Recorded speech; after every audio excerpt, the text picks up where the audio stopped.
Hello, yes, MVAP. John Q. Lab Manager here. I would like to order a pulse oximeter probe from my laboratory. Which one? No matter. Just send me whichever one is most cost effective, please. Hold on, folks. We need a timeout.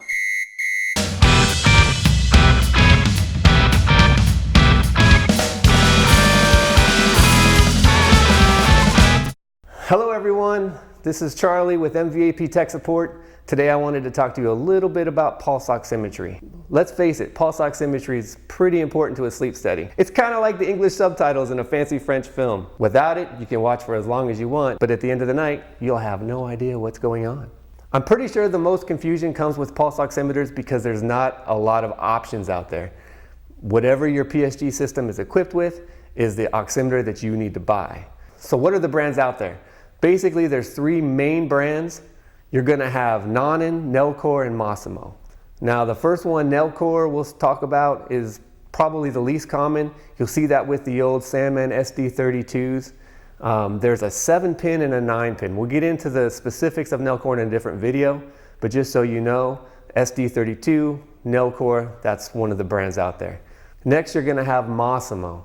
Massimo is best known to be the oximeter choice of Alice products. So if you have Alice 5 or Alice 6, a lot of those are going to be Massimo. Now the trick is with Alice 6.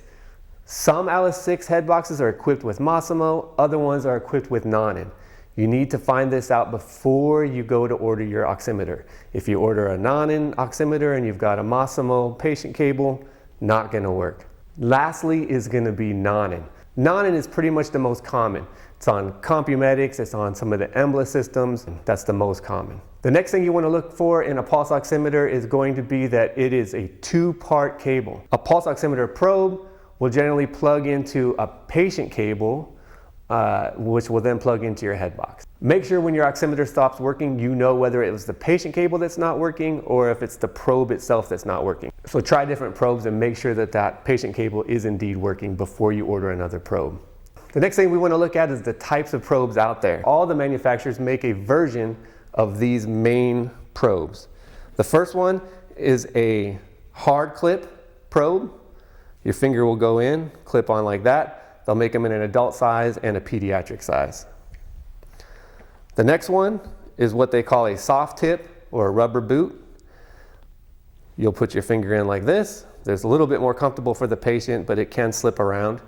They'll make these in a small, medium, or large size to accommodate different size fingers.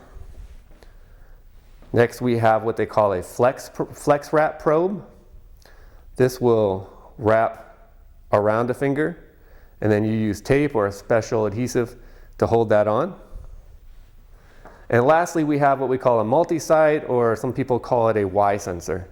These are just 2 bare elements that you can put on both sides of a finger, or on an earlobe, or a toe, wherever you need to put it. This is basically one of the more versatile probes to have. Always nice to have at least one of these in your sleep lab. Some other types of probes that aren't quite as common would be like forehead reflectance sensor. There's also ear clip probes, but these are the main 4 that you find. So that's pretty much the rundown on pulse oximetry. If you have any questions about what your specific PSG machine would require, you can call the manufacturer or you can call us and we'll be happy to help you. Oximetry is very important. You don't want to have to go to a patient's doctor and tell them that the patient has to come back because you didn't get a proper reading all night. That goes over about as well as when Cheryl's husband burned down her she shed. We know it was you, Victor.